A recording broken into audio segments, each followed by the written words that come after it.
এটা দেখে আমার কাছে জানতে চায় যে আপনি কেন বিজনেস করছেন বাইকের উপরে, এটা তাদের প্রথম জিজ্ঞাসা। তো আমি তাদেরকে বুঝায় বলি যে বাইকের উপরে ব্যবসা করার কারণ হচ্ছে অল্প সময় বিভিন্ন জায়গায় ছুটে যাওয়াটা, বিভিন্ন মানুষের কাছে ভালো একটা জিনিস পৌঁছায় দেওয়া। তারা আমার কোয়ালিটি সম্পর্কে জিজ্ঞেস করে যে কি রকম কোয়ালিটি প্রোডাক্ট, তখন আমি তাদেরকে বলি যে আমার প্রোডাক্ট একেবারে আমার মতে বেস্ট কোয়ালিটি, বাকিটা তাদের অ্যাসেসমেন্ট, তাদের উপরে। অবশ্যই একটু কৌতূহল হয়, একটু অপ্রস্তুত লাগতো প্রথম দিকে, এখন আর এই অপ্রস্তুতটা লাগে না আমার কাছে।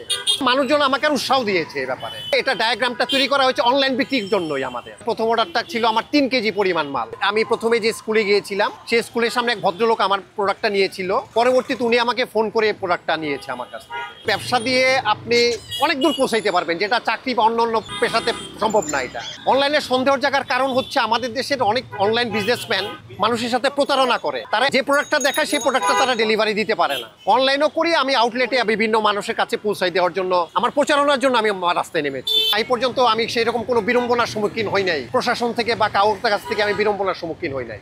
আসলে নিজেকে স্বাবলম্বী হওয়ার জন্য কারো আন্ডারে কাজ করার ইচ্ছা আমার কখনোই ছিল না। এই জন্যই আমি ছোটবেলা থেকেই চিন্তা করছি যে একটা চাকরি ব্যবসা শুরু করব। আসলে আমি দেখতাম যে আমার ফ্যামিলি মেম্বারদের সাথে আমার কখনোই ভালো সম্পর্ক ছিল না। তো আমি ওই হিসাবে মনে করছি যে কোনো জায়গায় চাকরি করতে গেলেও হয়তো বসের সাথে আমার ভালো সম্পর্ক হবে না। সেই থেকে আমি চাকরিতে পছন্দ করি নাই। আমি ছোটবেলা থেকে ব্যবসা করার চেষ্টা করছি।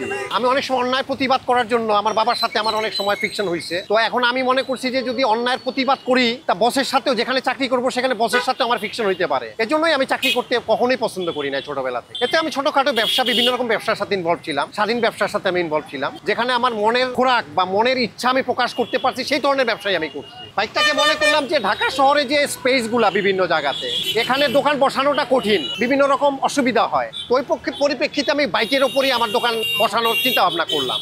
আসলে আমি দেখলাম যে আমরা যে স্ন্যাক্স বলি, বর্তমান জেনারেশন যে স্ন্যাক্স বুঝে, সেটা হলো ইউরোপিয়ান স্ন্যাক্স গুলা। আমরা স্যান্ডউইচ, বার্গার, পেস্ট্রি এগুলাকে স্ন্যাক্স বলি। কিন্তু আমাদের যে নিজস্ব ঐতিহ্যবাহী যে স্ন্যাক্স আছে বাংলাদেশের মানুষের, আমরা মেলাতে যে ঝুড়ি ভাজা, নিমকি, চানাচুর, এই ঐতিহ্যবাহী স্ন্যাক্স গুলা থেকে আমরা দূরে সরে যাচ্ছি। ওই হিসাবে আমার এই স্ন্যাক্স গুলাকে মানুষের মাঝে নিয়ে আসা।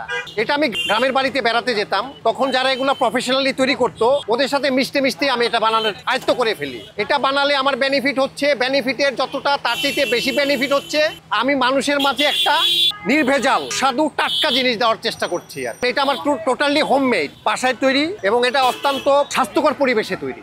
আপনারা অনেক জায়গায় দেখবেন এগুলা তৈরি হয়, কিন্তু অস্বাস্থ্যকর পরিবেশে তৈরি হচ্ছে। এই অস্বাস্থ্যকর পরিবেশে যাতে মানুষজন এগুলা খেয়ে তারা অসুস্থ হয়ে যাচ্ছে। তো এই জন্য আমি বাসায় আমার মতো তৈরি করার চেষ্টা করছি আর কি।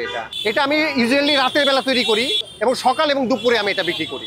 আমার সহযোগী হিসেবে আরো 2 জন আছে, ওরা আমার সাথে সহযোগী হিসাবে কাজ করে।